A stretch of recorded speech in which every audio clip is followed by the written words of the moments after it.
গল্পটোৰ শিৰোনাম মদাৰৰ ৰং।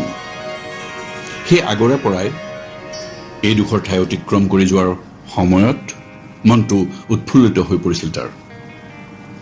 শাৰী শাৰীকৈ থকা কৃষ্ণচূড়াৰ গছবোৰৰ গাঢ় সেউজীয়া ৰঙৰ পাতবোৰৰ মাজেৰেই তেজৰঙা ফুলবোৰ উপচি থাকে। মাজে মাজে থকা সোণাৰু কেইজোপাত পাত বুলিবৰ প্ৰায় নাথাকেই। উজ্জ্বল হালধীয়া ৰঙৰ ফুলবোৰ যেন গছজোপাৰ ডালবোৰৰ পৰা নহয়, এজনী দীপলিপ ধুনীয়া ছোৱালীৰ কাণৰ পৰা নামি অহা ঝুমকাবোৰ যেনহে লাগে তাৰ। গছকেইজোপাত পাত বুলিবলৈ থকা পাতকেইটাৰ বৰণটো পাতল সেউজীয়া, মানে ঠিক ভাতৰ ৰংটোৰ লেখীয়া। দূৰত সেয়া শাৰী শাৰীকৈ আছে এটা এজাৰ গছৰ দীঘলীয়া শাৰী। এজাৰ ফুলৰ গাঢ় বেঙুনীয়া ৰংটোৱেও কিন্তু তাৰ মনলৈ বেজাই কঢ়িয়াই আনিব পৰা নাই। কাষৰ পলাশ কেইজোপাৰ সেই উগ্ৰ ইটাগুৰিয়া ৰংবোৰে এজাৰৰ বেঙুনীয়াখিনিক অলপ পোহৰাই তুলিছে। দুই এডাল মদাৰো আছে, কিন্তু গছ ভৰি ফুলি থকা কৃষ্ণচূড়া, সোণাৰু, পলাশ আৰু এজাৰ কেইজোপাৰ ওচৰত নিষ্প্ৰভ হৈ পৰিছে মদাৰ কেইজোপা। ডাল ভৰিয়ে ফুলিছে, কিন্তু চকুত পৰা হোৱা নাই।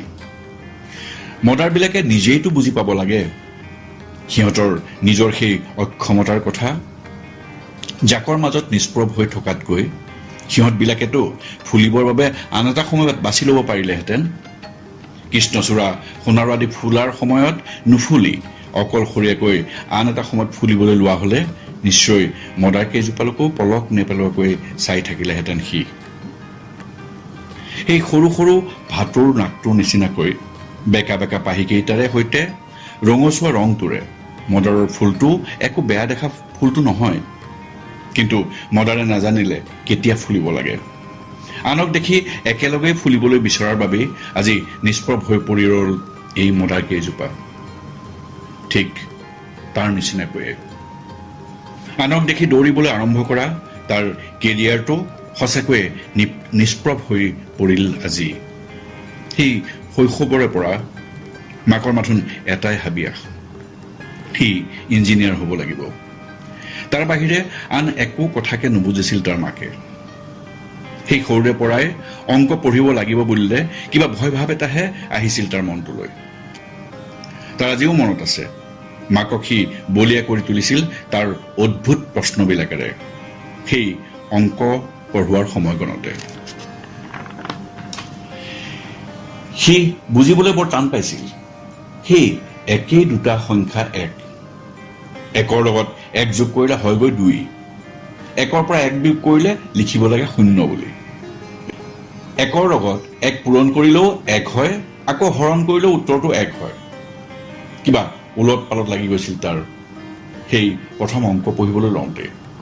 বুজাই বুজাই ভাগৰি পৰিছিল তাৰ মাক, আৰু গালি খপনি পাৰিয়ে মাকে তাক কৈছিল, মই কোৱা নাই অ', আৰ্যভট্টইহে কৈ থৈ গৈছে, গতিকে তই বেছিকৈ ভাবিব নালাগে, নোৱাৰ যদি মুখস্থ কৰি থ, উত্তৰটো তেনেকৈয়ে লিখিব লাগিব।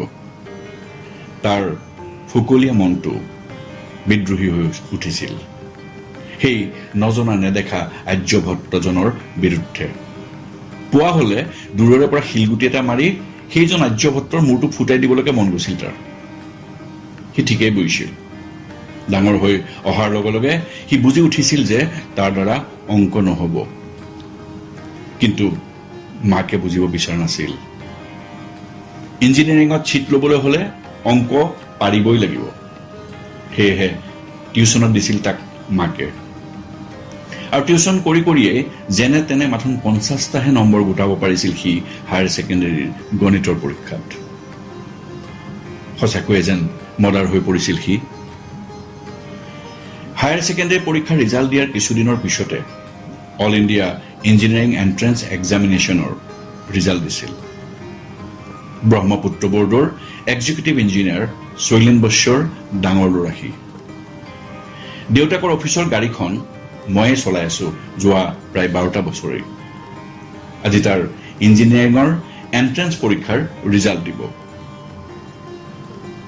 ৰিজাল্ট ল'বলৈ বুলি ওলাই আহি সি মোৰ মানে সেই ড্ৰাইভাৰৰ কাষৰ ছিটটোতে বহিছিল সি পিছৰ ছিটটোত তাৰ মাক আৰু দেউতাক গাড়ীৰ পৰা উধাটো খাই নামি যোৱা দেউতাক মাকৰ পিছে পিছেই আগবাঢ়ি গৈছিল সিও ৰিজাল্ট লগাই থোৱা নটিচ বৰ্ডখনৰ ফালে কেইবাবাৰো বিচৰাৰ পিছতো মাকে বিচাৰি পোৱা নাছিল তাৰ ৰোল নম্বৰটো সেইখন লিষ্টৰ বুকুত আজিও স্পষ্টকৈ মনত আছে মোৰ প্ৰতিটো কথাই হতাশগ্ৰস্ত মাক দেউতাক এখোজ দুখোজকৈ আহি বহি পৰিছিল সি মই চলোৱা গাড়ীখনৰ পিছৰ ছিটটোতে পিছে পিছে আহি সিও বহি পৰিছিল মোৰ কাষৰ সেই ছিটটোতে কাৰো মুখত এষাৰো মাত বোল নাছিল মোৰ মনটো বেয়া লাগি আছিল সৰুৰে পৰাই তাক ওলৈ তলৈ নিয়াৰ কামৰ দায়িত্বটো মোৰ ওপৰতে ন্যস্ত কৰিছিল ছাৰে ঘৰ পাই মাক ঢেৰমেৰ দি বাগৰি পৰিছিল মাক দেউতাকৰ শুৱনি কোঠাটোৰ বিচনাখনতে আৰু মনে মনে বহি আছিল সি দেউতাক বহি থকা সোফাখনৰ বিপৰীত দিশত থকা সোফাখনতে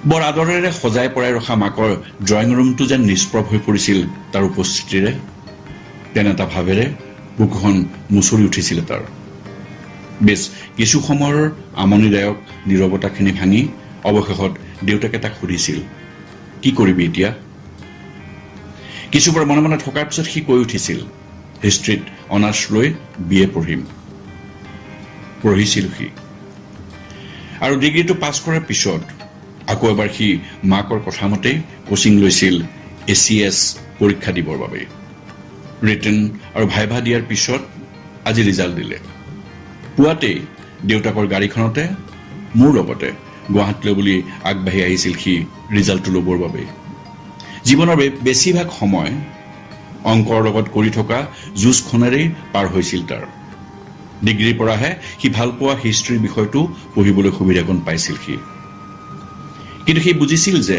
সৰুৰে পৰা পঢ়িবলৈ নোপোৱাৰ বাবেই ভেটিটো যথেষ্ট দুৰ্বল আছিল তাৰ দুৰ্বল ভেটিটোত মাকে বিচৰাৰ দৰে স্কাই স্কেপাৰ নিৰ্মাণ কৰাৰ সামৰ্থ্য যে তাৰ নাই সেই কথাটো সি নুবুজা নহয় বুজিছিল কিন্তু বুজিও যেন সি নুবুজাৰ দৰে আগুৱাই গৈছিল মোহ হেৰুৱাই পেলোৱা তাৰ জীৱনটোৰ সৈতে একাত্মতাৰেই মাক দেউতাকে বিচৰাৰ দৰে APSC অফিচৰ নটিচ বৰ্ডখনত নাছিল তাৰ নামটো আচৰিত হোৱা নাছিল সি আচৰিত হোৱা নাছিলো ময়ো কিন্তু আচৰিত হ'ব তাৰ মাক তাৰ দেউতাক সেইটো ভালকৈ বুজিছিল সি মই বুজি পোৱা ধৰণেৰে গুৱাহাটীৰ পৰা উভতি অহাৰ পথত সেয়েহে সি মোক কৈ গাড়ীখন ৰাখিছিলে ধৰমতোলৰ এইখিনি ঠাইতে আগতেও সি ইয়াতে খন্তেক ৰয় আজিও ৰ'ল গাড়ীখনৰ পৰা নামি আহিছিল সি কৃষ্ণচূড়া সোণাৰু এজাৰ আৰু পলাশ কেইজোপালৈকে চাই চাই আৰু তাৰ মাজতেই চকু পৰিছিল তাৰ ৰাস্তাৰ আনটো মূৰে ফুলেৰে নিজকে উদ্ভাসিত কৰাৰ এক নিৰলস প্ৰচেষ্টাৰে আপোন বিভোৰ হৈ থিয় হৈ থকা মদাৰ কেইজোপালৈকে এৰা আজি তাৰ অৱস্থাটো এই মদাৰ কেইজোপাৰ নিচিনাই হ'লগৈ আনৰ জাতিষ্কাৰ ৰূপৰ মাজত বিলীন হৈ পৰিল নিজেই সকলোৰে অগোচৰে উপেক্ষিত হৈ পৰি ৰল মাথোন সৰি পৰা মদাৰ ফুলৰ বাহকেইটাৰ দৰে ক'ব নোৱাৰাকৈয়ে হুমুনিয়া হাতা ওলাই আহিল মাথোন তাৰ অন্তৰৰ গহন কোণৰ পৰা লাহে লাহে ৰাস্তাটো পাৰ হৈ গৈ মাটিতে বহি সৰি পৰা মদাৰ ফুলৰ পাহিকেইটা মান আলফুলে বুটলি লৈ পুনৰ আহি গাড়ীখনতে বহি পৰিল মোলৈ চাই সি কৈছিল নৰেন দাদা মোৰ জীৱনটো এই মদাৰ ফুলৰ সৰি পৰা পাহিকেইটাৰ নিচিনাই হ'ল কাৰোৰেই কামত নাহিলো মই বুকুখন খুন্দা মাৰি ধৰিছিলে মোৰ একো ক'ব পৰা নাছিলো তাক এবাৰো চাবও পৰা নাছিলো তাৰ মুখখনলৈকো মাথোন মনে মনে ভগৱানক কৈছিলো পঢ়া শুনা ভালদৰে নোৱাৰিলে বুলিয়েই কাকো এনেকৈ মনকষ্ট নিদিবা ভগৱান কেতিয়াও নিদিবা আৰু এক উদাস মনেৰে মদাৰ কেইজোপাক ধৰমতোলতে এৰি থৈ আমি দুইটা ক্ৰমশ আগবাঢ়ি গৈছিলো এক ধূসৰ ভৱিষ্যতৰ ছবি এখন চকুৰ আগত